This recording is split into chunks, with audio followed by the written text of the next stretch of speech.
When you say like net zero CO2, it's part of a broader thing of let's not impact the earth at all. That's the same as let's have a lot fewer humans. This was a very overt belief during the early modern environmental movement. Depopulation, quote unquote. How do you solve a problem with overpopulation? You depopulate. There's no other solution to it. So in the 70s, it was quite common for environmental activists to say, we're against technology. Basically what they learned is both of those are bad messaging. If you put it as we're anti-population and anti-technology, it's too literally anti-human, and so people pick up on it. But if you say I'm against impact, impact is a vague term. Impact can mean impacts that harm us or impacts that help us. So when people think, oh, we want to minimize impact, they just think, oh, we want less air pollution, less water pollution. Oh, great, sign me up, like get me on that minimize impact bus. But wait a second, minimize human impact also means minimize farms, factories, roads, everything that makes the world livable for 8 billion people. They very cleverly mask this anti-human, anti-technology agenda under, oh, let's minimize impact.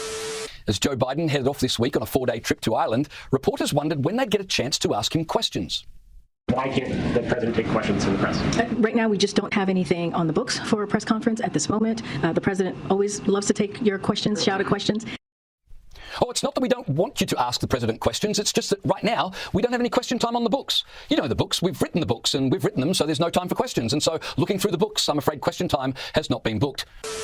You also plan to make important investments to address the roadway safety crisis, including the critical funding that would accelerate the development. And this is an area I've written to you about, of the use of female dummies in crash testing. Female dummies. To describe a hateful thing.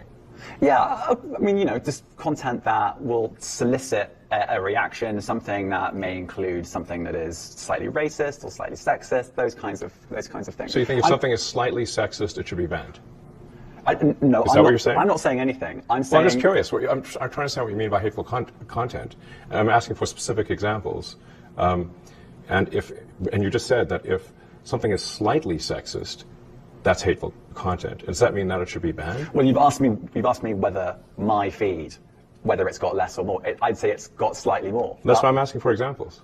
Can you name one example? I honestly don't use.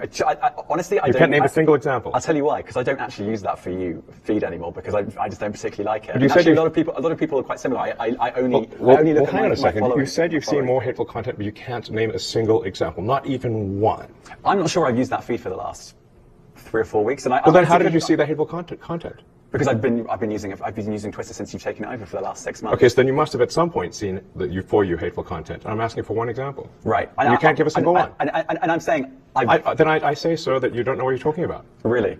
Yes, because you can't give me a single example of hateful content, not even one tweet. And yet you claimed that the hateful content was high. Well... That's false. No, what I claimed... You just lied. No, Is that what you're saying? I'm not saying anything. Not saying anything. Not saying anything. And to denounce anti-Semitism and anti-police rhetoric in this country so that Jewish Americans and police officers can be safer? Congressman, I do. Thank you, and I yield back. The gentleman yields, and now I recognize the gentlelady from Georgia, Ms. Green. That was quite entertaining from someone that had a sexual relationship with a Chinese spy, and everyone knows it. But I move to take her words down. I move to take her words down. To take her words down. To take her words down.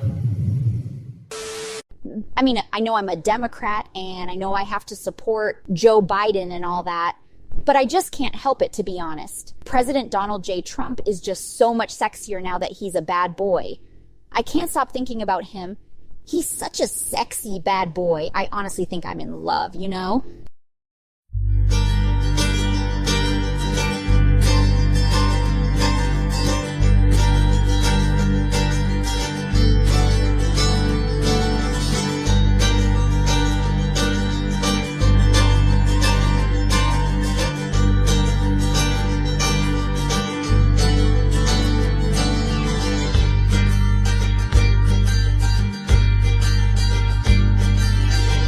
Take me back to my boat on the river.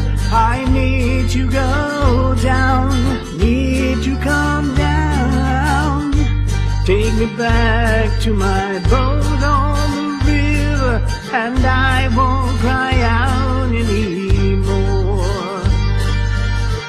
Time stands still as I gaze in her waters. She eases me down, touching me gently.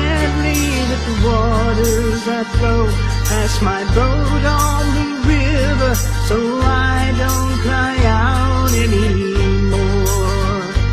Oh, the river is wide, the river, it touches my life like the waves on the sand. All roads lead to Tranquility Base, where the frown on my face disappears.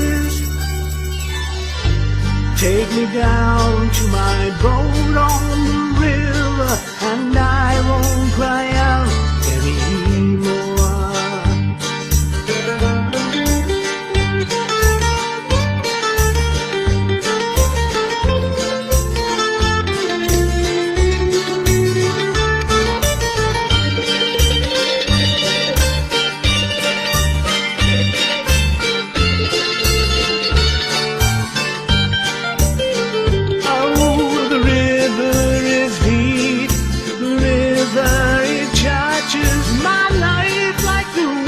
On the sand, no roads lead to Tranquility Base, where the frown on my face disappears.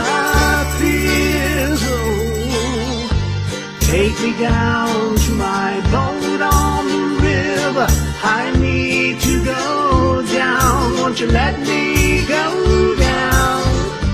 Take me back to my boat on the river, and I won't cry out anymore. I won't cry out anymore. I won't cry out anymore.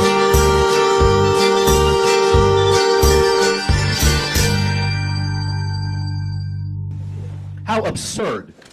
Of course, this is not a coincidence at all. Instead, it is the GOP leadership in Congress doing what it has done best for the last 6 years, and that is to act as the criminal defense counsel for Donald J. Trump. Well, let me tell you this. Capitol Police, gentlemen will suspend. Capitol Police. Capitol Police will remove the gentleman from the audience. Let me tell you this. Let me tell you this. Gentlemen. Let me tell you this. You're a scumbag. Let me tell you this. I got you all on video with your face with no attention to Donald people J. who are Trump. testifying about their families dying. You guys are scumbags. All of you, every one of you, free mouth quote, free mouth quote. Gentlemen will suspend. The audience has to be in order. Capitol Police. You guys are letting go. Capitol Police. And Lee Zeldin would have won this election. This wouldn't be here. You wouldn't need to be in New York City. This is all because of Alvin Bragg. Can we have order? We're working on it, Mr. Schiff. Gentlemen. Capitol Police, please remove the gentleman from the audience. No, you gotta go. You gotta go. I'm sorry. I've given you several warnings. You gotta go. Disgraceful what you guys do. Disgraceful. You are utterly disgraceful. Ralph Nader, you're a disgrace to this country. I love you, Jim Jordan. That's right.